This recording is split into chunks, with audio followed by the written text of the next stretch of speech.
Olá, boa noite. Estamos de volta com mais uma live do canal A Era do Avatar.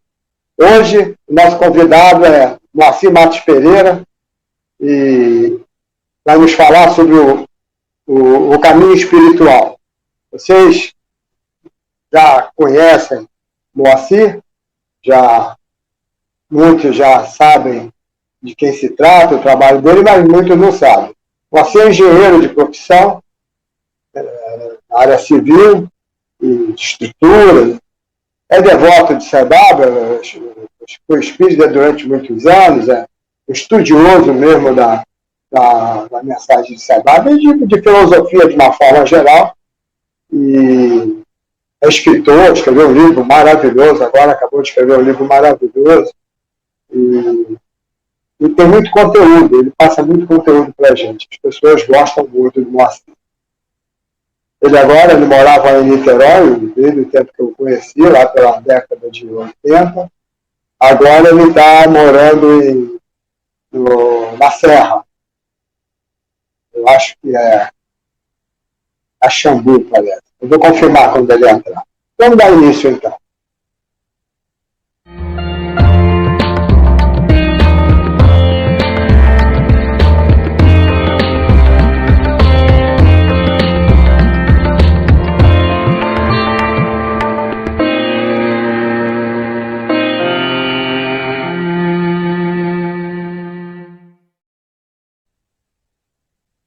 Então, vamos chamar a Moacir.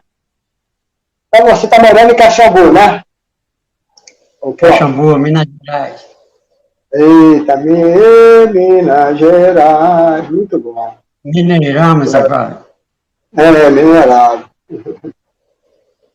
Então, Moacir, mais uma vez, eu agradeço a sua presença, a disponibilidade de estar conosco aqui, mais uma vez. E eu já avisei o pessoal que hoje o assunto é o caminho espiritual, estou botando na tela, o caminho espiritual.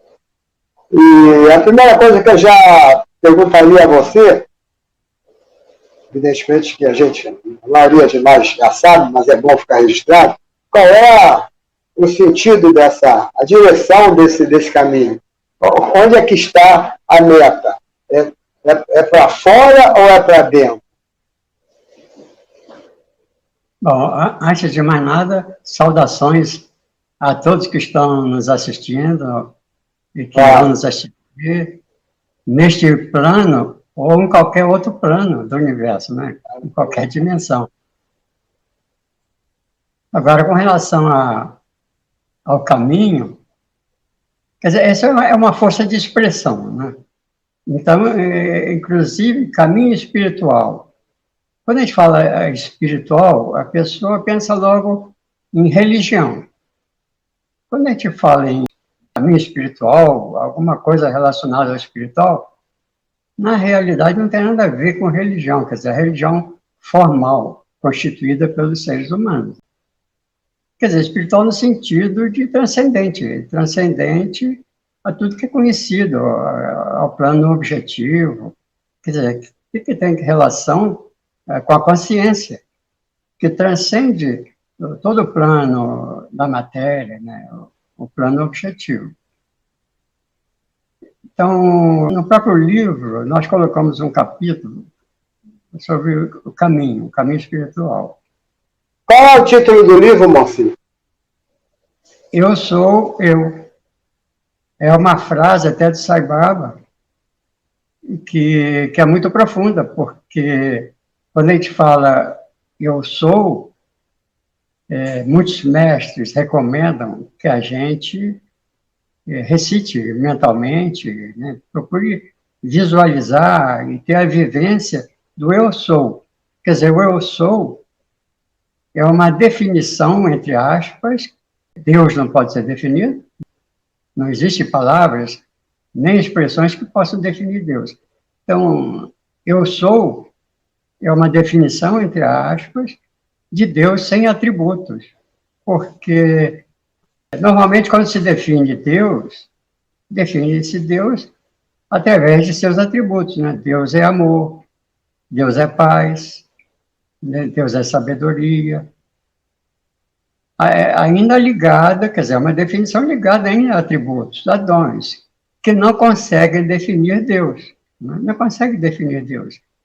Tanto é que nos próprios ensinamentos védicos existe a expressão net. Então, quando você procura definir Deus, Deus é amor, net, significa isto não. Quer dizer, isto não consegue definir Deus.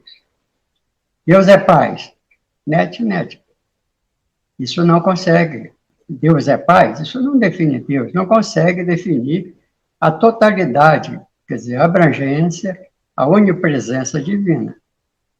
Então, eu sou é uma definição de Deus sem atributos, como Deus é, na terceira pessoa. Então, na primeira pessoa, eu sou é uma definição de Deus, sem atributos.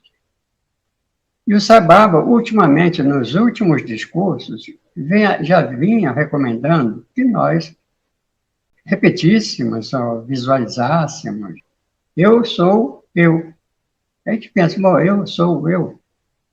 E a gente percebe a profundidade dessa expressão, porque quando você diz eu sou eu, quer dizer, o objeto direto passa a ser o sujeito. Nós tínhamos o sujeito, o predicado e o objeto. Eu sou amor, por exemplo. Aí eu sou, já não tenho objeto, não tenho atributo. Eu sou eu. Quer dizer, o próprio sujeito é o objeto, quer dizer, a meta, aí tem a ver com a meta, a pergunta que você fez, considerações que você fez inicialmente. A meta passa a ser o próprio buscador, quer dizer, o buscador se confunde com a meta. Eu sou eu. Quer dizer, o círculo se fecha. Não fica uma coisa assim em aberto para o ocidental. Para o oriental, tudo bem, eu sou, define, entre aspas, Deus. Para o ocidental, eu sou o quê? A pessoa vai perguntar, mas está faltando alguma coisa. Tem reticência daí. Então, Sai Baba, agora, nos últimos discursos, ele vinha dizendo, né? Repitam, eu sou eu. Olha só que profundidade. O próprio sujeito se confunde com a meta, com o objetivo. Então, por isso nós demos o nome ao livro, Eu Sou Eu, porque a gente cita também várias frases do Sai Baba com esses ensinamentos, né, com relação a eu sou eu. E aí, a nossa busca, durante toda a nossa vida, né, quer dizer, a gente busca, todo mundo busca alguma coisa, busca a felicidade. Só que a gente busca a felicidade sempre fora de nós, sempre externa. Nós vamos até, às vezes, para uma outra cidade, um outro estado, um outro país, atrás da felicidade, e levamos a felicidade conosco, porque a felicidade é um atributo divino, interno. Quer dizer, um atributo que diz respeito à nossa natureza divina. Não só a felicidade, a paz, a alegria, a sabedoria. Quer dizer, todo conhecimento, toda a sabedoria do universo, tudo, é infinito. Tudo isso faz parte de nossa natureza divina, está dentro da gente. Então, a gente passa a ser um buscador. A gente é um buscador a vida inteira. Até que, com o amadurecimento, você começa a perceber que você não tem que procurar nada. Você não tem que buscar nada. Você está levando tudo com você.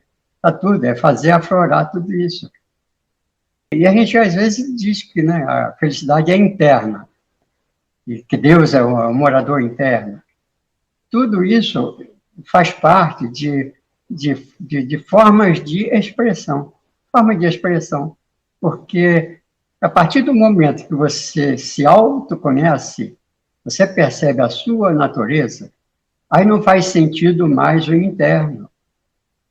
E porque você é interno, é externo, é alto, está no alto, no baixo, no lado direito, no lado esquerdo, na frente, atrás, como Sai Baba diz, e todos os mestres dizem, né?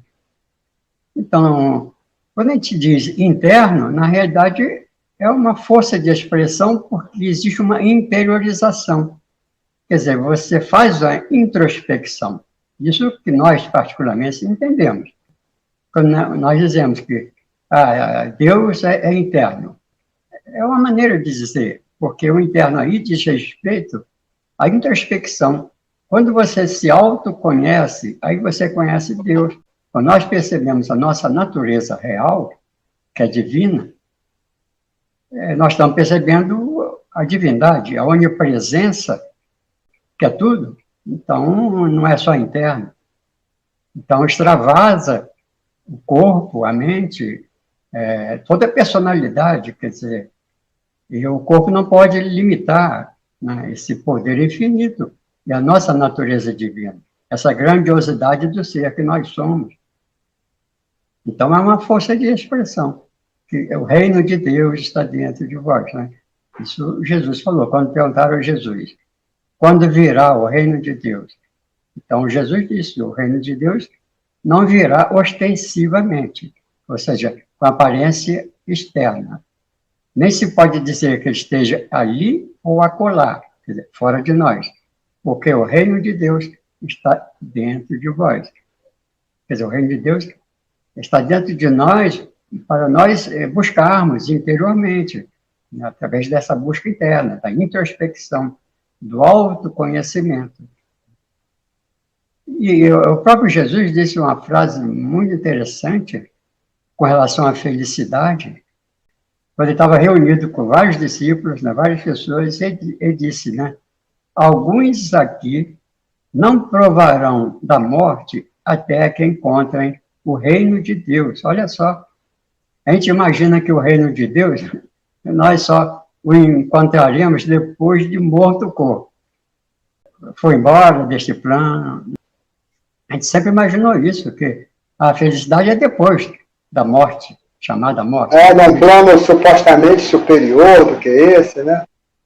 Pois é, e o Jesus disse, alguns aqui presentes neste momento não provarão da morte até que encontrem o reino de Deus. Quer dizer, o reino de Deus vem antes da morte para aquelas pessoas. Então para nós, né, dependendo de nós, a morte será depois. Quer dizer, o encontro com a felicidade acontece antes. Então, a felicidade é agora, neste momento, não é depois. E depois é muito relativo, vai encontrar a felicidade como? Se a gente acredita, né? Algumas escolas acreditam que existem várias moradas, como Jesus disse, né? Na casa de meu pai, há muitas moradas.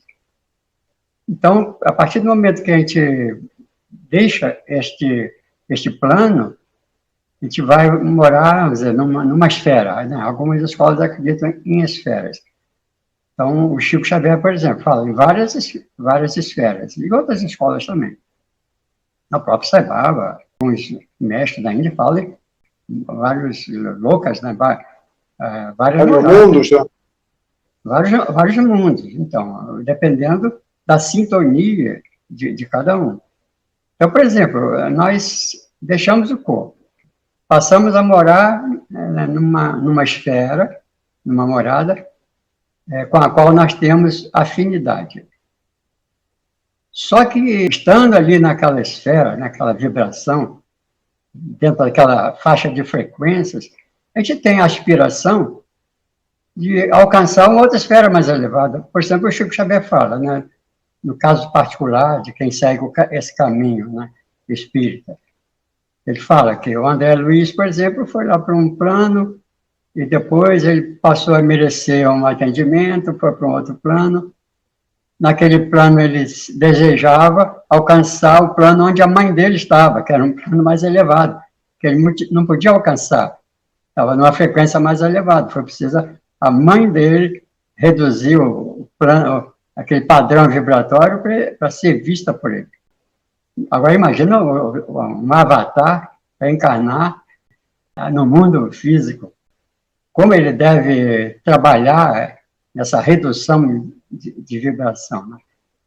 Então, quer dizer, quem está num plano está desejando, está almejando alcançar um outro plano, para ser mais feliz, ficar liberto de muitos desejos, muitos apegos, deixar o mundo das formas.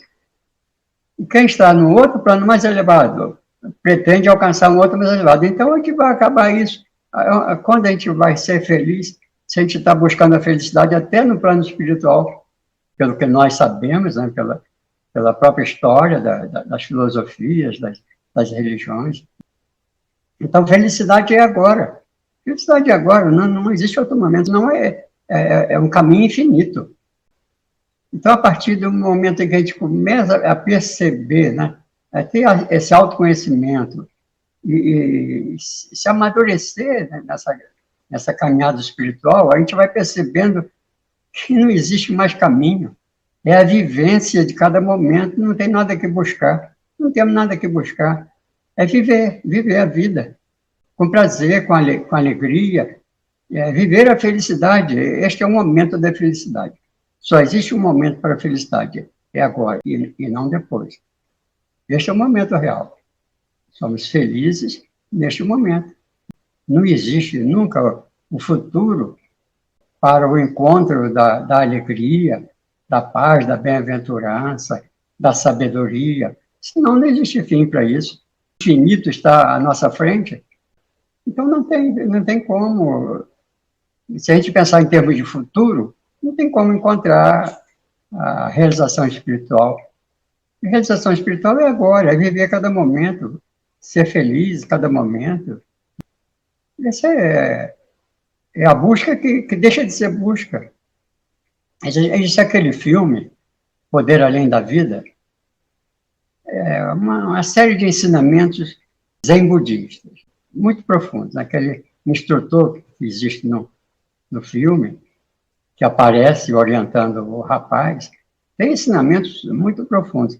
E tem um momento já, mais da metade do filme, que ele fala para o rapaz, esse instrutor, agora você está preparado, eu posso mostrar para você o que eu tenho para lhe mostrar.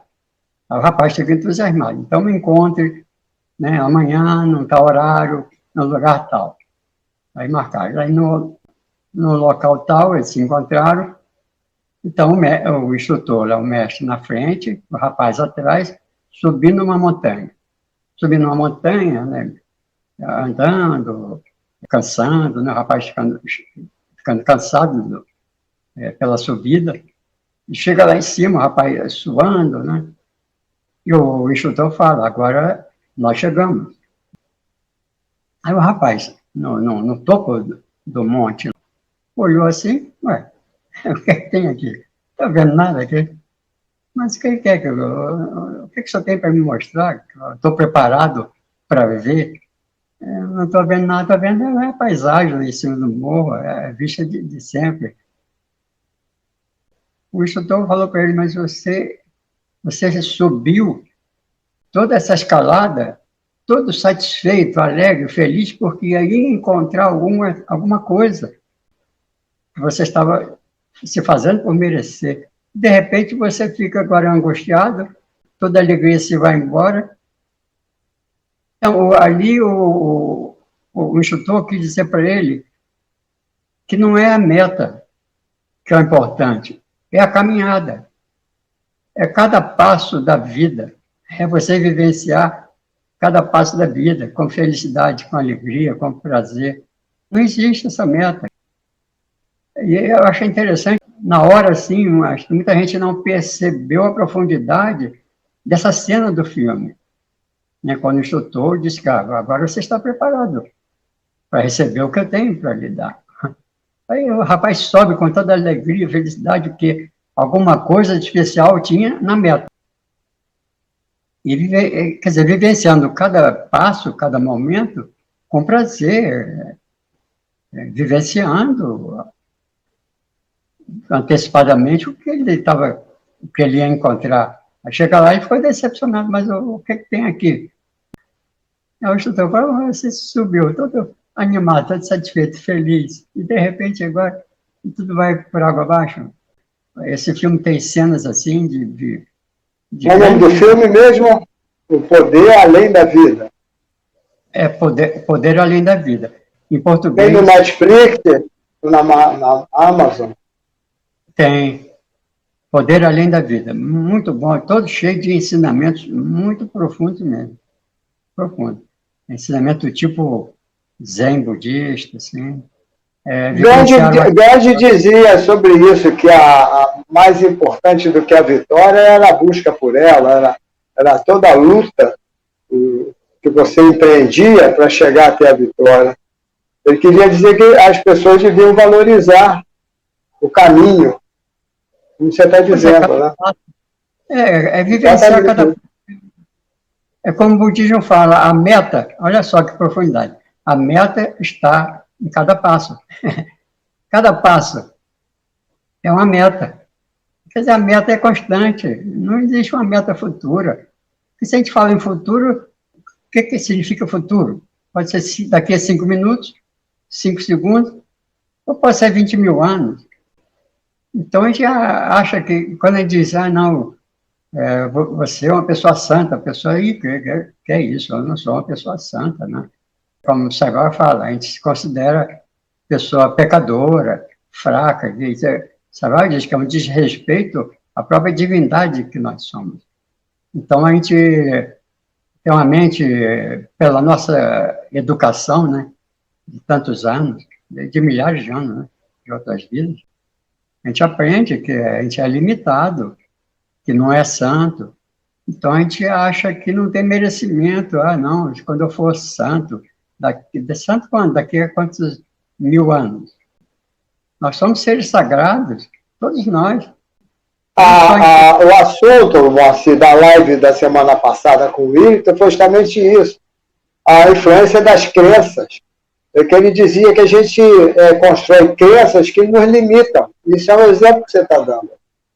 Justamente, a gente assistiu o nosso querido amigo, né, irmão Wilton. E é isso mesmo, porque é o nosso aprendizado, não só dentro da própria família, a própria sociedade nos ensina, porque está muito limitada. E a proporção que o tempo vai passando, a gente vai despertando para outras realidades através do próprio amadurecimento nosso. Outras verdades, né? Vai despertando para essa... Moacir, tem uma pergunta aqui que eu vou colocar na tela, do Adeildo Costa, nosso irmão, perguntando o que é felicidade ilusória e felicidade real. Naturalmente, pedindo que você faça um paralelo sobre essa circunstância. Pois é, a gente trabalha muito com racionalismo, sabe? Eu tenho uma certa dificuldade em racionalizar em termos de subjetividade. Quer dizer, a felicidade que nós entendemos como real é a transcendência, né? É quando a sua felicidade não depende de nada. Não depende de nada, não depende de ninguém, nem de coisa alguma. Você é a própria felicidade. Você é a própria felicidade. Nós somos a própria felicidade. E a nossa felicidade não pode depender de nada, nem de ninguém. Nós temos, assim, duas experiências muito interessantes e muito importantes. A gente até conta, às vezes, essas experiências, porque na vida da gente, ela, no nosso caso particular, nos ensinou muita coisa com relação à nossa dependência a outros seres, até seres iluminados. Porque quando esses seres partem, a gente fica arrasado. Quando Jesus partiu, os discípulos ficaram arrasados. Então, na época, o que se imaginava é que Jesus havia fracassado. Porque o pessoal, quer dizer, os discípulos entendiam que o Jesus ia assumir o reino no plano material. Ainda não tinham amadurecido a questão espiritual. Então, quando Jesus deixou o mundo, cada um foi para um lado, até conseguirem se reunir, né? Quando Sai Baba deixou o plano físico aqui, tem muita gente que ficou arrasada mesmo, né? Muita gente disse mesmo que ficou. Quer dizer, o Sai Baba não deixou nada, não. O que usa é força de expressão, que a gente às vezes usa também. Né? Sai Baba deixou o corpo físico. Como deixou o corpo físico? Ele, onipresente, o corpo físico é que deixou de funcionar. Sai Baba não deixou nada. A onipresença não pode deixar nada. Continua existindo em tudo, até no corpo morto. O que ele deixou de fazer foi se comunicar através do corpo. Né? O próprio, você dava conta que, eu não me lembro qual é o livro, se é o Bhagavata, Vahini, ele conta que acho que não foi no Bhagavata, quando o Krishna deixou o corpo, os diletos devotos de Krishna, que eram os Pandavas, eles ficaram tão... Primeiro, a mãe Kunti teve um ataque cardíaco, morreu instantaneamente quando soube. Ela soube a notícia da partida de Krishna, ela, morreu. E os filhos, eles ficaram tão desolados que eles entregaram o reino a Parikshit, que era neto acho que era neto, acho que era, não me lembro se era da Maharaj ou de Arjuna. E deixaram, abandonaram o reino e foram para a floresta, para o desterro.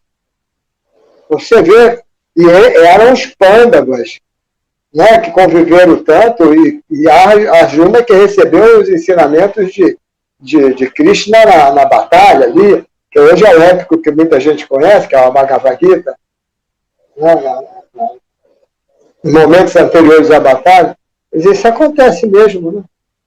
É o apego, talvez, a dependência. A gente se apega ao corpo físico, né? Como o Sai Baba vinha dizendo, eu não sou este corpo físico, eu sou a consciência que impregna tudo. Às vezes a gente não assimila isso, não vivencia. Às vezes, intelectualmente, a gente aceita, né? Mas não vivencia isso. Né? Mas as duas experiências que nós tivemos, muito interessantes, que a gente diz o seguinte, a nossa luz não pode depender de outra luz externa a nós. Quer dizer, a nossa felicidade tem que depender da nossa luz, não da luz do outro.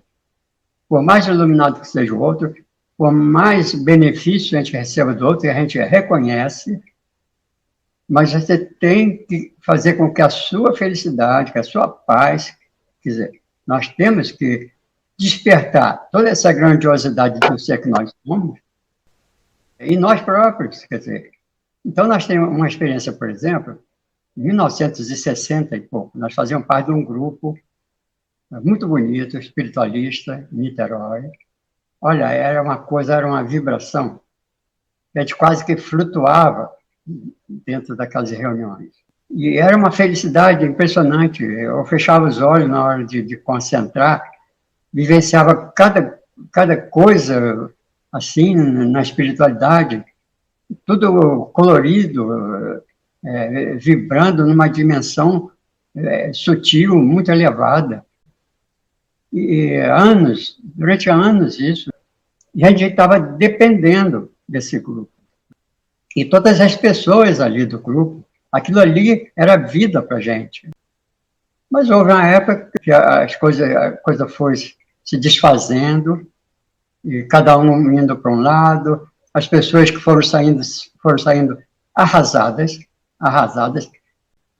para você ver como é que são as coisas. A gente estava dependendo de muita luz mesmo, só que externa. Nós não fortalecemos aquilo dentro da gente, dentro de nós.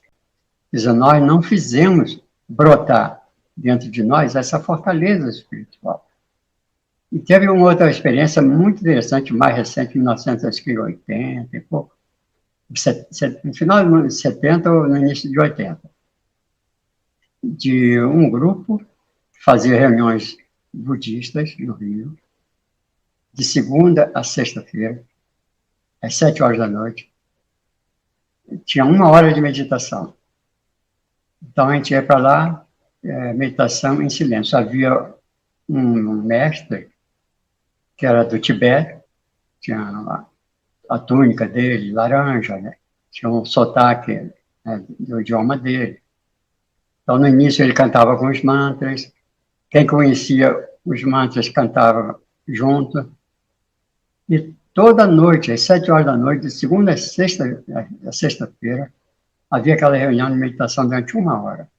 Havia uma senhora de cabelos grisalhos, cabelos brancos. A vida dela era aquilo, Na hora dos mantras, no início, a gente ouvia a voz dela, ela cantava com aquela emoção, olha, vivendo aquilo. E aquilo era um motivo de felicidade para todo mundo ali, né, que vivenciava aquilo. E era 1 hora de meditação em silêncio, né? As dos mantras, depois, total silêncio. Havia um livreto explicando o processo da meditação, na pessoa identificando os pensamentos, assim. Havia umas técnicas, algumas recomendações com relação ao tipo de meditação budista ali. Eu sei que o monge precisou se afastar. Saiu da cidade de Rio de Janeiro, acho que saiu até do Brasil. As reuniões deixaram de acontecer. Cada um foi para um lado, né? Quem tinha já outros compromissos, voltaram a assumir os outros compromissos. Aí eu encontrei com essa senhora de cabelos brancos, naquele restaurante, na Cooperativa dos Vegetarianos, lá na Praça Tiradentes, na Rua Dom Pedro II, né? Pedro I, né? Que parece que acabou, não existe. Acabou. Pois é, essa Cooperativa dos Vegetarianos, eu encontrava às vezes o Hermógenes lá, muitas vezes na Cooperativa dos Vegetarianos. Eu encontrei com essa senhora, ela estava arrasada, muito abalada espiritualmente, não sabia o que fazer da vida, porque a vida dela era aquilo ali, aquelas reuniões. Quer dizer, são 2 experiências que a gente teve muito marcantes, que nos mostram que a felicidade tem que depender da gente e não de outro, por mais iluminado seja o outro. Todos esses grandes mestres que passaram por ali, Ramakrishna, Ramana Maharishi, eles foram embora. Quer dizer, o Ramakrishna, quando deixou, né, o mundo, os discípulos sentiram a falta. E demora um pouco de tempo para se acertarem, né? Mas eram seres lá que já estavam habituados, né, com a meditação, com fortalecimento espiritual. Então, é uma experiência que marcou assim, tanta gente, aprendizado. Porque a nossa felicidade, a nossa paz, não pode depender de nada externo, nem de ninguém. Todos os grandes mestres nos ensinam a ser autossuficientes, todos. Não é a mensagem do Sai Baba? Você é Deus, você pode fazer o que quer, você tem todos os poderes. O Jesus não trouxe essa mensagem, né? Vocês podem fazer tudo isso que eu fiz e mais ainda. O reino de Deus está dentro de vós. Só que são ensinamentos que não são passados adiante, porque a gente vai ser autossuficiente. E não interessa para muita gente que a gente seja autossuficiente. É claro que tem muitos líderes espiritualistas que nos levam a esse entendimento da grandiosidade do ser para a gente. Que não acontece de uma maneira geral, mas existem pessoas competentes, pessoas nobres, líderes, que realmente nos ensinam a ser autossuficientes. Então, o mestre vem para nos tornar conscientes da nossa realidade espiritual. Nós estamos aqui para ser felizes, para despertar essa grandiosidade do ser que nós somos. E às vezes a gente deixa escapar todos esses ensinamentos e deixamos de realizar o ser belo que nós somos.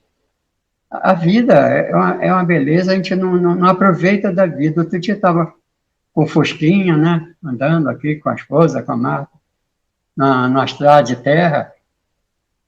Aí estava olhando, né, as matas, né, os morros, né, as plantações. Tal. Eu falei, poxa, mas que beleza, a gente vive num planeta tão belo, mas tão bonito, a gente não pensa nisso, a gente não pensa onde a gente vive. A gente vive num orbe celeste, num planeta celeste. A gente vive no céu. É uma coisa que a gente sempre diz. O astronauta lá em Marte vai orar, olhando para o céu. Ah, Deus, ó Pai, né, que está nos céus, Pai nosso que está nos céus. Mas a Terra está lá em cima. como se fosse uma estrelinha pequena, né, refletindo a luz do sol, mas nós estamos vivendo no céu, e não percebemos, não paramos para aquilatar essa grandiosidade, a nossa mercê aqui. Quer dizer, antes de nós encarnarmos aqui nesse planeta Terra, a gente visitou aqui, né? Quer dizer, alguns espíritos mais preparados visitam antes. Naquela época, em 1960, 50, 40, 1930, dependendo da idade das pessoas atualmente, nós visitamos aqui, fizemos um reconhecimento, era um planeta totalmente diferente. Você vê 1940, né, Copacabana, Praia de Copacabana, se você vê as fotos antigas. Agora, você vê, a gente visitou esse planeta, podíamos ter reencarnado num outro planeta. Existem tantos orbes belíssimos nesse espaço sideral. E nós viemos para cá, planeta azul, como é chamado pelos astronautas, mas não aproveitamos, não percebemos essa beleza, não desfrutamos disso, rapaz. E andando de fosquinha lá nas praias de ET, eu falei, mas né, com essas árvores belas, eucaliptos aqui, aquele perfume, né, da vegetação, mesmo a humanidade destruindo tudo, destruindo as plantações, as árvores, a floresta, né? Mas muita coisa ainda se conserva. A gente não percebe a beleza deste mundo, do planeta Terra. Então, a gente fica dando muita atenção, por exemplo, ao espírito. O espírito tal, é belo, é sutil, é formoso. Mas não prestamos atenção também na matéria, que é perfeita. O corpo humano é perfeito. Você pensou o laboratório que é o corpo humano? Que beleza é o corpo humano? Como é que é o funcionamento de tudo isso? Sistema circulatório. Tudo isso, olha, a gente, por mais estude, a gente não chega ao fim, né, desse universo que é o corpo físico. Aí a pessoa fica mais voltada não, mas a doença, não sei, desequilíbrio, mas existe a doença justamente porque é perfeito. Tudo é perfeito. Se a gente sintoniza com essas coisas, entre aspas, consideradas fora da harmonia, então está assim, tá sintonizando com aquilo, está atraindo aquilo. Mas tudo é perfeito. Então, se a gente sintoniza com a beleza, com a perfeição que o mundo é, tudo é beleza. Então, Jesus disse, sede perfeitos, como o Pai que está nos céus é perfeito. Quer dizer, se a gente for ver as mensagens profundíssimas de Jesus, mas a gente não pega a profundidade da coisa, né? Fica mais na superfície e não vivencia. Quando Saibaba diz... E não é preconceito, você eleger o belo, né, a natureza, a beleza da natureza, como ideal, né, em detrimento do que não é belo. Não é questão dessa. Porque a beleza é um atributo divino, a opulência, a beleza, tudo que é positivo remete a Deus, remete à nossa condição divina, o belo, o saudável, né? Todos esses valores positivos. Antes de você falar o que Saibaba fala, eu queria te pedir permissão para mais uma vez te interromper, porque o Palmeirinho botou aqui. Por isso, neto do Hatha Yoga do professor Hermógenes dizia assim, aparelhos, sem música, sem incenso, ele sempre insistia que o yogi não podia desenvolver qualquer dependência. Bastava apenas um tapetinho tapetinho daquele esqueci o nome daquele material, e ele já podia fazer um lugar plano, ele fazia a yoga dele. Teve o Palmeirinho que botou esse comentário, o professor lá na academia, nós frequentamos. Mas continuando. Essa observação do Palmeirinho é muito importante, porque a gente praticou o Hatha Yoga na Academia do Hermógenes. E realmente era a luz do sol. Não tinha ar-condicionado, não tinha incenso, como o Palmeirinho está dizendo, não tinha fundo musical, justamente para não criar essa dependência, para você poder fazer a sua meditação, sua introspecção, as suas práticas, em quaisquer condições. Então, nós temos tínhamos condições de fazer interiorização dentro do ônibus. Certa vez a gente andando no ônibus, indo para a faculdade, ali do centro do Rio. O ônibus ia lotado. Às vezes não chegava a tempo da aula. E certa vez a gente andando, segurando num balaústre assim, ônibus lotado, a gente preocupado com a hora para chegar lá. Eu falei, mas não tem que ficar preocupado, não. A hora que o ônibus chegar, vai chegar. Não adianta ficar preocupado, não ficar preocupado. Então, e vai mudar o trânsito, né? A preocupação não muda o trânsito, né? A gente fazia uma introspecção, como a gente gostava de matemática, mas como a gente tinha uma tendência muito grande para o lado da geometria, e a nossa vida profissional era trabalho o dia inteiro com geometria, com cálculo geométrico, trigonométrico. Então a gente fechou os olhos. Como a gente tinha essa tendência para a geometria, alguns ensinamentos apareciam na nossa mente sob a forma de geometria. Por exemplo, apareceu uma semi-reta, os olhos fechados, estava lá na introspecção, uma semi-reta, e do outro lado uma circunferência. Então, existe a diferença entre semi-reta, reta e segmento de reta. Porque a reta, Palmeirinha que pode confirmar isso aí, a reta não tem início nem fim. É uma entidade que não tem fim e nem início, né? Reta. É o suporte do segmento de reta.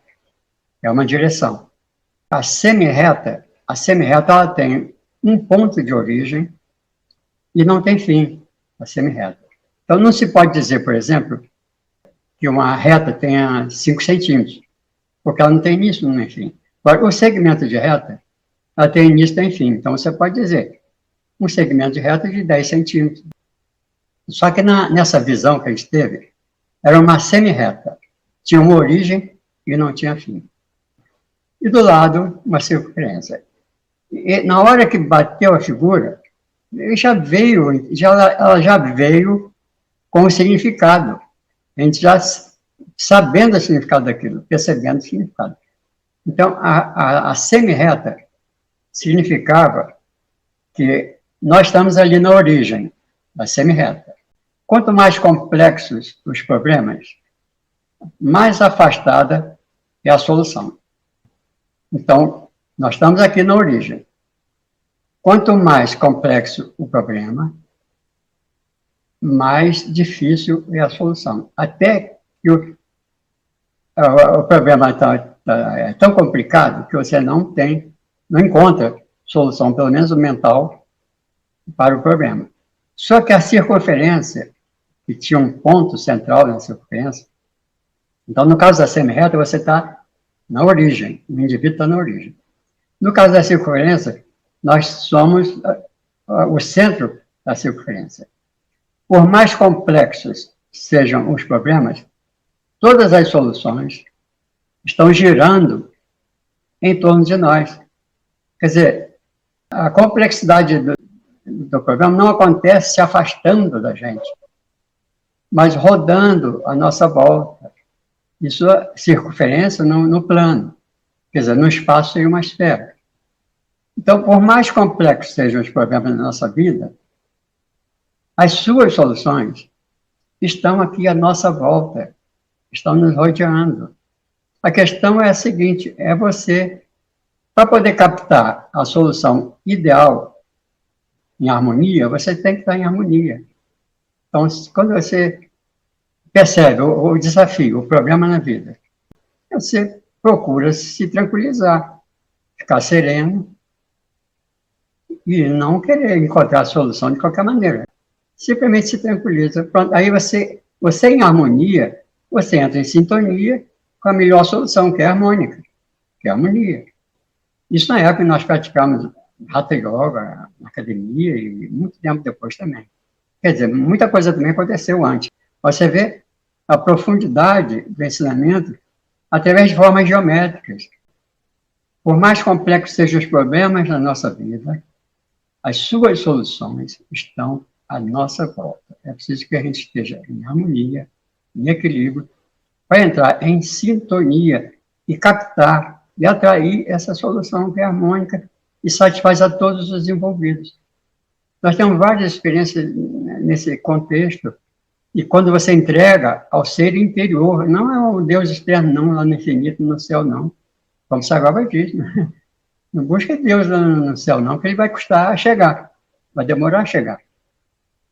Então, quando a gente entrega ao ser interno, ao Cristo interno, ao Krishna interno, ao Sai Baba interna, tudo, toda essa grandiosidade espiritual, tudo isso faz parte da nossa natureza, somos nós.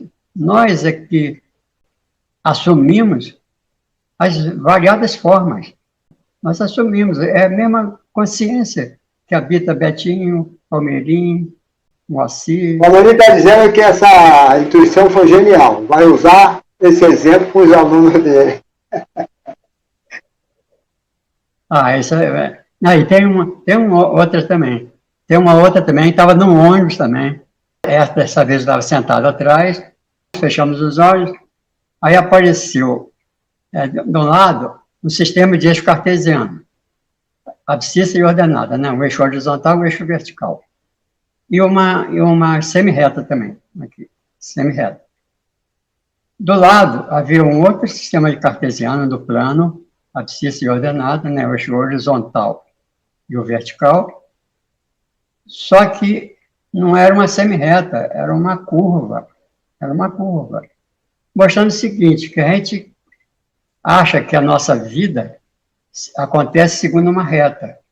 Aí tem a ver com a questão do destino também, destino e livre-arbítrio. A nossa trajetória na vida é definitiva, quer dizer, absoluta, é uma linha reta, e não é.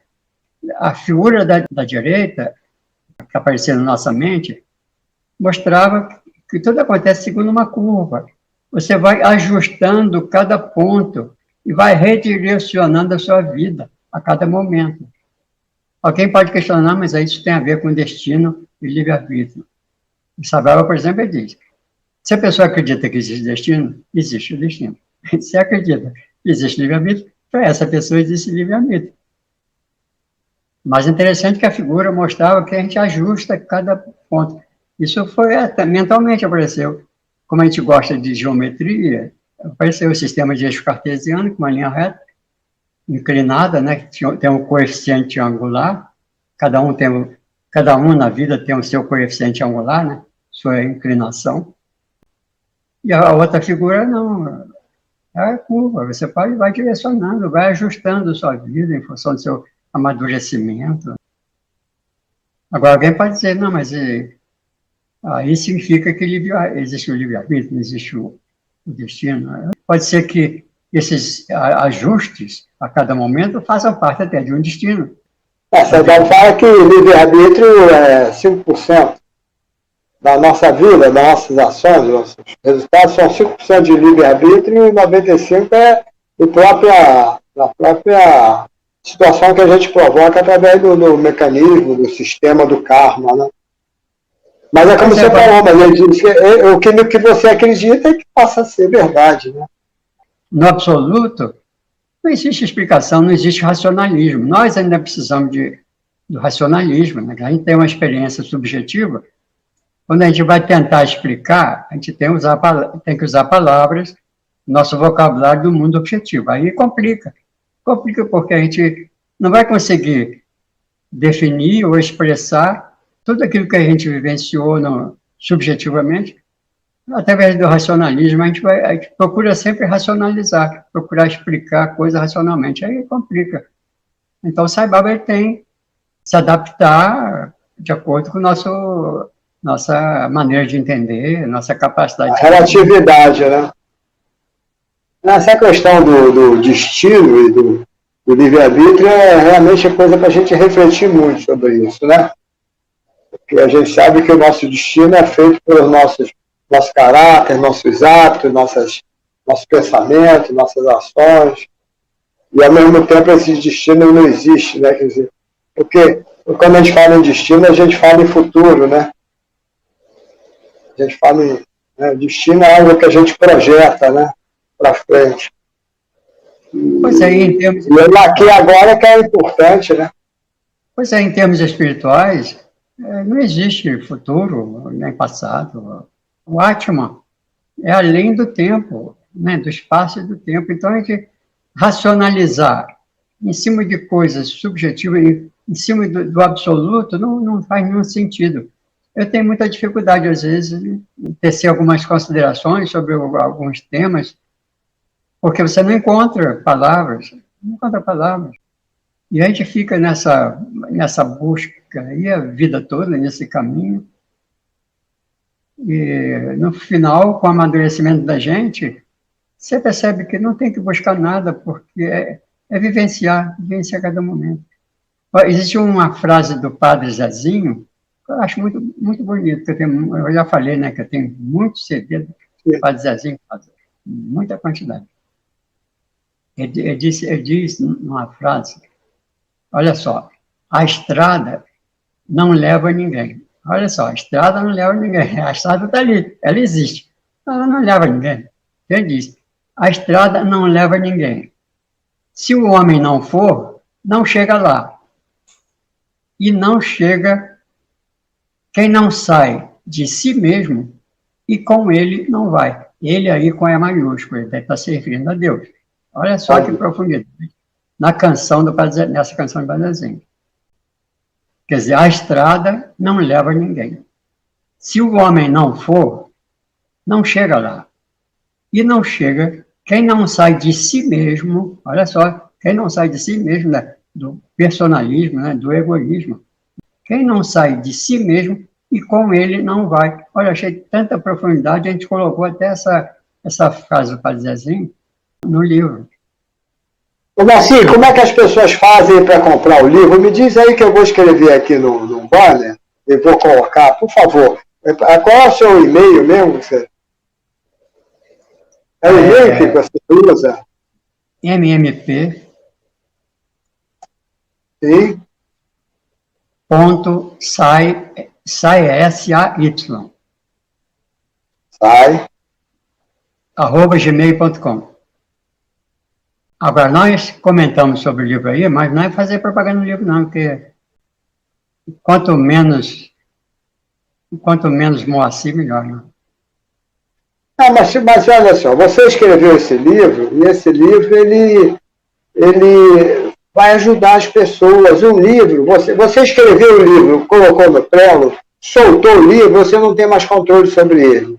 Não te pertence mais.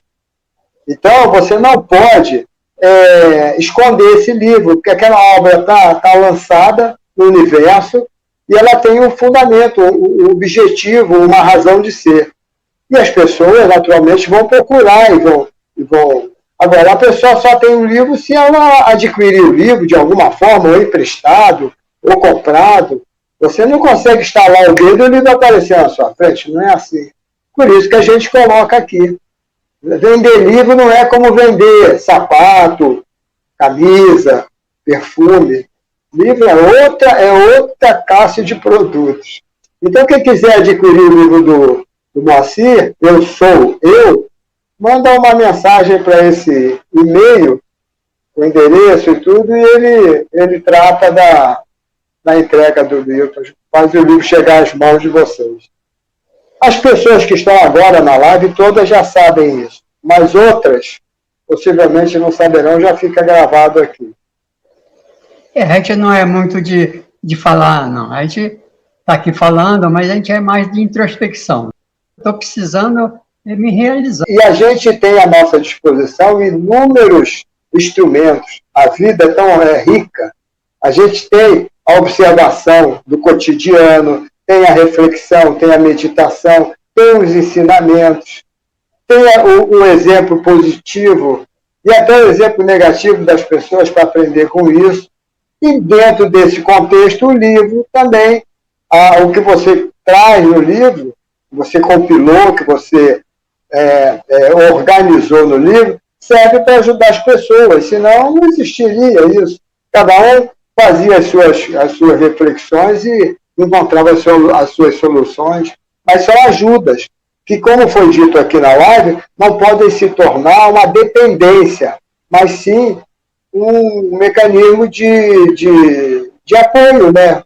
Pois é, inclusive com relação a essa questão da dependência, a gente tem que reverenciar todos aqueles que foram mestres nossos em tudo. A própria natureza é nosso mestre, os animais, as plantas, as pessoas.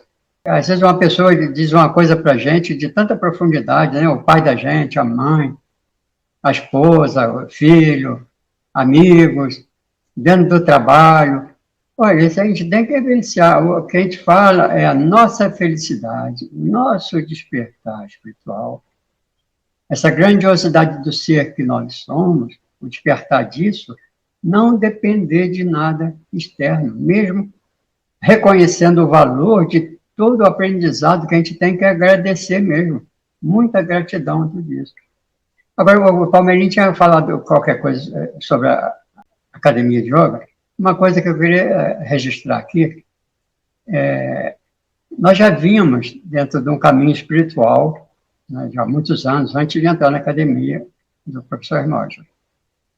Interessante que sempre a gente se considerava uma pessoa muito feliz, mas em determinado momento da vida, a gente começou a sentir certa vulnerabilidade emocional. Aí na nossa mente, olha, eu nunca tinha ouvido falar em yoga, não me lembro disso. Na nossa mente apareceu, a solução para isso é yoga, Hatha Yoga. E na mente, eu já sabia onde tinha a academia, a Rua Uruguaiana. Eu não sei, não consigo identificar de onde saiu essa informação, porque a gente não era ligado nesses assuntos. De repente, meditando no quintal de casa, veio isso. Aí, isso foi no domingo. Na segunda-feira, eu fui lá na Rua Uruguaiana, no último andar, né, acima, no terraço. Né? Aí fui lá, era a academia do Hermógenes, né? Aí o professor era o professor João Batista e o professor Arthur, que faleceu alguns anos depois. Os dois de Niterói, né? Eu encontrava com os dois na barca, e às vezes ia conversando com o professor Arthur. Ali eu não me lembro, naquele dia, se era o professor Arthur ou o João Batista. Aí ele me convidou para assistir uma aula, sentadinho no banco lá, tirar o sapato, sentar no banco. Olha, quando eu entrei naquela academia, eu senti uma vibração, olha, que é difícil de descrever. Acabou a aula, na mesma hora eu fiz a inscrição, comecei a fazer a aula segunda e quarta, depois passei a fazer terça e quinta também, segunda e quarta, terça e quinta. Aí adquiri o livro, Autoperfeição com Hatha Yoga. Olha, o livro tinha uma vibração, é impressionante, só em abrir o livro, me ler o livro, né, com aquelas fotos, com aquelas as explicações, né, das posturas. Eu sei que em 3 meses, fazendo Hatha Yoga na academia, começamos a sentir como se estivesse flutuando, com os pés não no chão. Quer dizer, havia uma base espiritual. A gente começou a perceber que a gente não é dependente de nada. Né? Quer dizer, a felicidade depende somente de nós, de mais ninguém, e não pode depender. A nossa saúde não pode depender de outra pessoa também, não. Só de nós.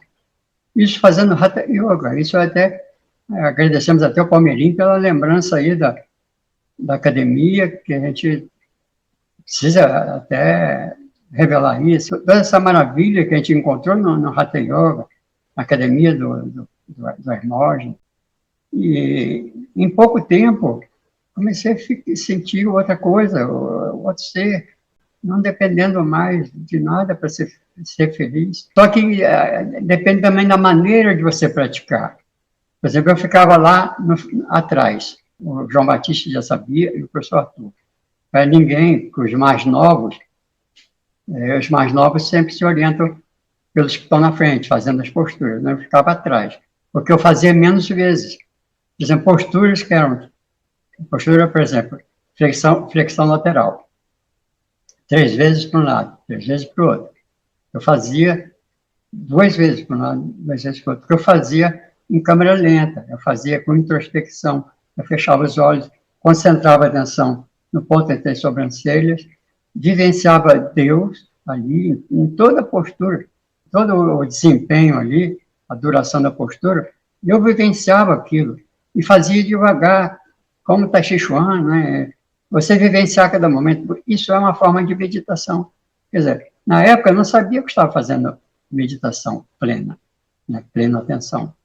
Mas o fato de você fazer as posturas, os movimentos, com plena atenção, olha, o resultado é extraordinário. Então, em pouco tempo, a gente começou a sentir uma diferença muito grande, né? Não depender de mais nada. Você otimizou os resultados da prática, né? Na medida que você fez concentradamente, como todos deviam fazer, né? Pois é, ali era a Hatha Yoga, era Bhakti Yoga, que era devocional, era Raja Yoga, porque tinha a introspecção, a plena atenção, então o efeito... Então você pode ter tudo isso numa coisa só. Hatha Yoga, Bhakti Yoga, Karma Yoga, Raja Yoga, tudo depende de cada um, né? Não são coisas separadas. Marci, o Adelino nos lembrou aqui que a Fundação disponibiliza o seu livro, basta entrar lá no site da Fundação, fundaçãosai.org.br. Então, eu botei aqui que foi uma falha de memória minha, que você já tinha me dito que a Fundação Sai já tem esse livro. Então, quem quiser pode entrar lá no site da Fundação, fundaçãosai.org.br, e vai ter a possibilidade de adquirir este livro, Eu Sou Eu, e outros também, se quiser julgar aqui dentro. Mas desculpa, você pode continuar. Não, só uma observação com relação a esse assunto, a esse tema, caminho espiritual. A gente já daqui a pouco está terminando, tá? Porque a gente já está bem avançado no tempo. Vamos fechar por agora, depois que você fizer a sua observação. Então, quando a gente era jovem, a gente achava que caminho espiritual dizia respeito somente a alguns momentos da nossa vida, quando a gente rezava, quando ia a uma igreja. Quer dizer, caminho espiritual para nós era isso.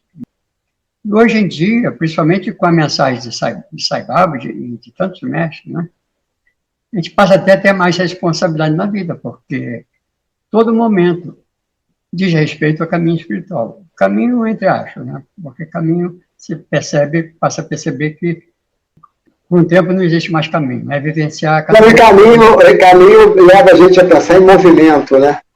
Pois é. Deslocamento, né? Vivenciar cada momento.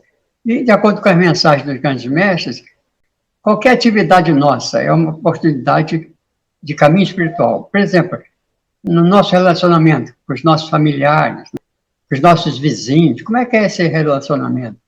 Caminho espiritual. E no trabalho, na nossa vida profissional, se a gente visa a excelência do trabalho, com honestidade, sem inveja, sem prejudicar o companheiro para a gente subir, quer dizer, o dia inteiro, na rua, andando na rua, dirigindo o carro, o dia inteiro a gente tem oportunidade de realização espiritual. Está no caminho espiritual, caminho entre aspas. Então, existe uma história interessante, a gente vai contar essa história, que eu achei muito profunda. É de um pedreiro muito bom, ele era chefe de obras também, muito querido pelo chefe dele, na profissão dele.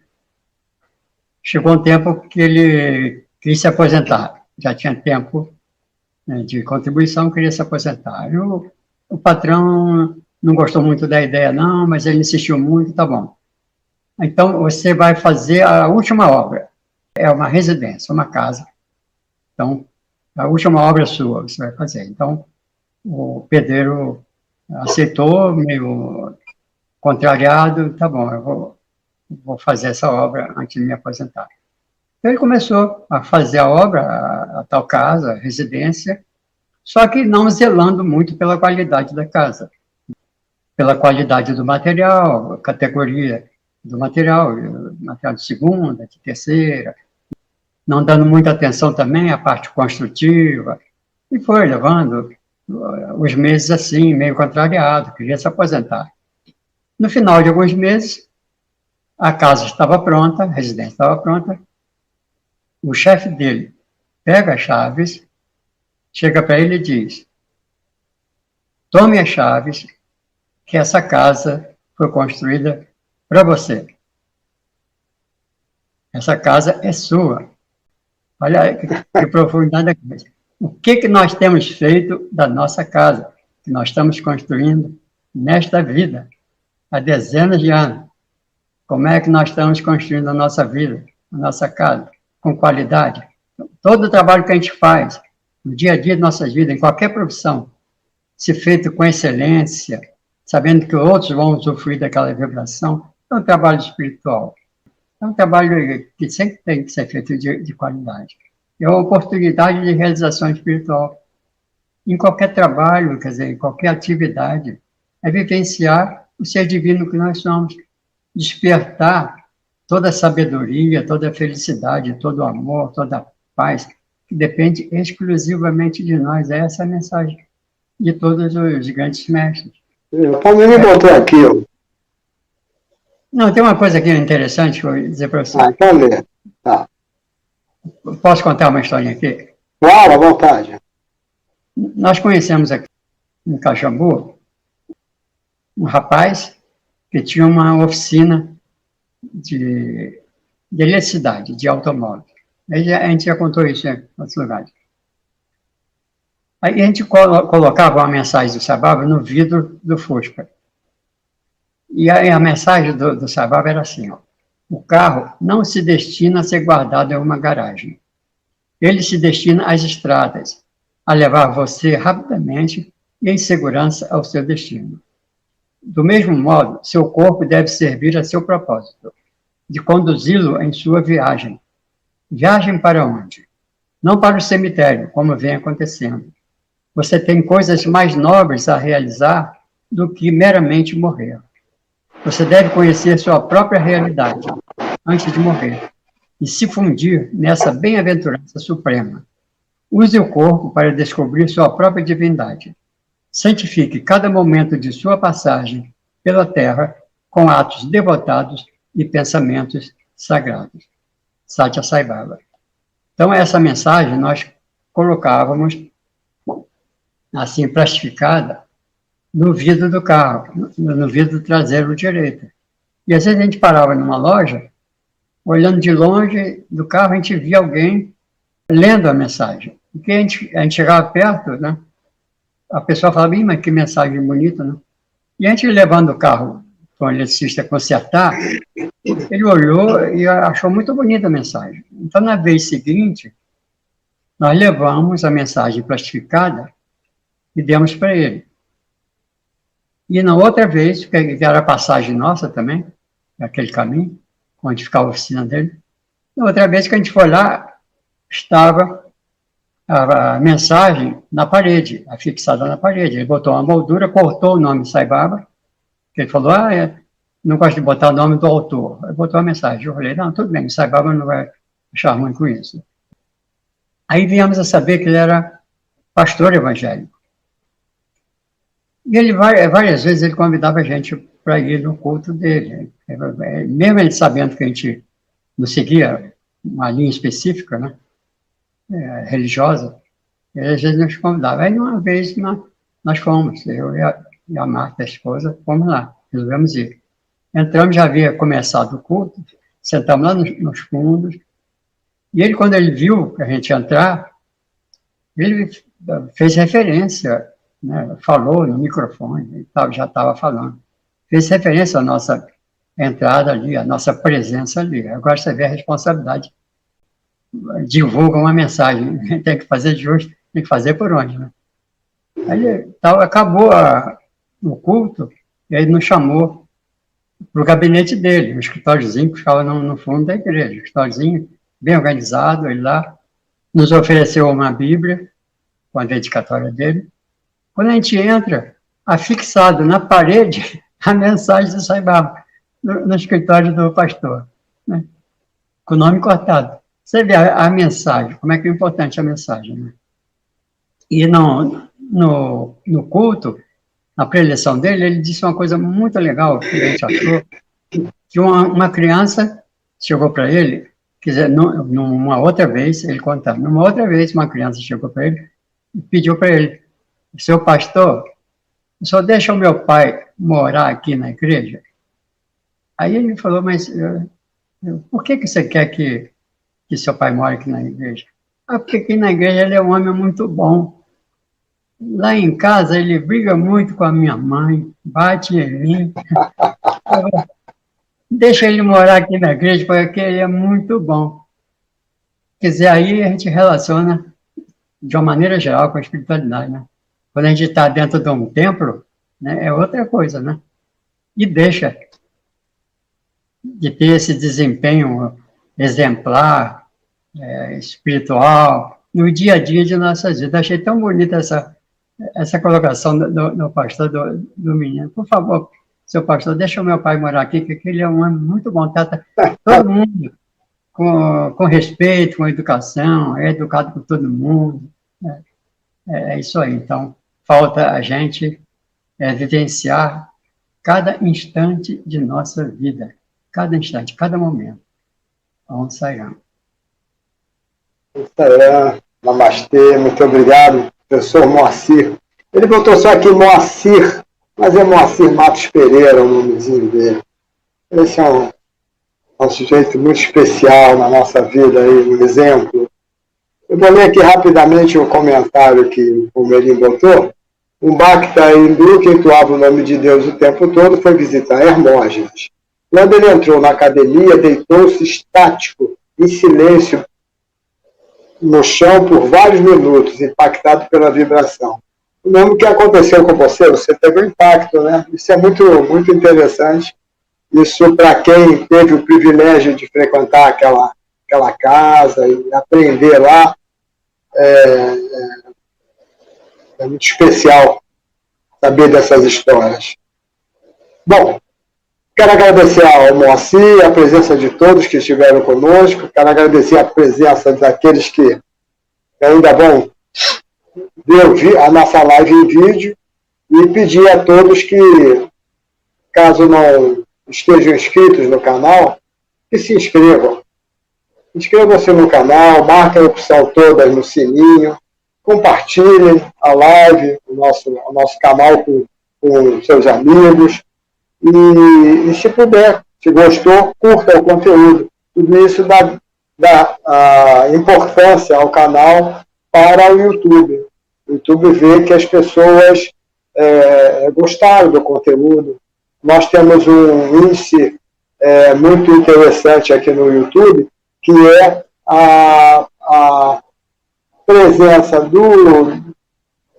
da pessoa que vê o vídeo, a live, do início ao fim. Normalmente isso não acontece. A média é muito abaixo de 100% do tempo da live. Por exemplo, a live tem 1 hora. A média de assistência não chega a 1 hora. Não chega a 100%. De uma forma geral. Há, naturalmente, lives que sim. Mas, na média, é abaixo disso. Mas nós temos um índice muito bom. Porque o assunto que a gente veicula aqui, os assuntos são sempre assuntos interessantes, de profundidade, com muita seriedade. Semana que vem nós vamos ter professores Palmeirim Soares e Alexandre Campelo nos falando sobre o Brahmacharya, que é um dos yamas do Yoga Sutra de Patanjali. Então, não percam. Terça-feira que vem, dia 28, às 21 horas. Moacir, bom sairão, um forte abraço aí na Marta. Muito obrigado mais uma vez. Até a próxima.